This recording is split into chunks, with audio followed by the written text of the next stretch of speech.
席の移動や出来上がっての花火鑑賞は行わず、必ずご自分の席にお座りになってお楽しみいただきますようよろしくお願いいたします。花火は当時宿泊施設側駅ゲート付近のナイター照明上空に上がる予定です。場内の照明暗くなっております。足元ご注意ください。これより夜空に花火が打ち上がります。ぜひお楽しみください。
本日の花火の打ち上げ以上で終了となります。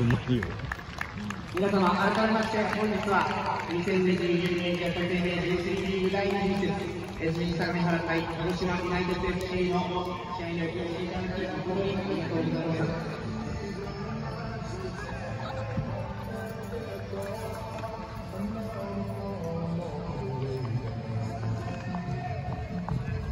して皆様に重ねてご案内をいただきますため、定期的な工事を行います。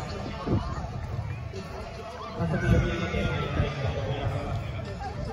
まずメインスタンド A 列、B 列、C 列、D 列のお客様、そしてバックスタンド B 列、C 列、D 列のお客様、さらにホームゴール裏芝席1エリアのお客様、ご退場お願いいたします。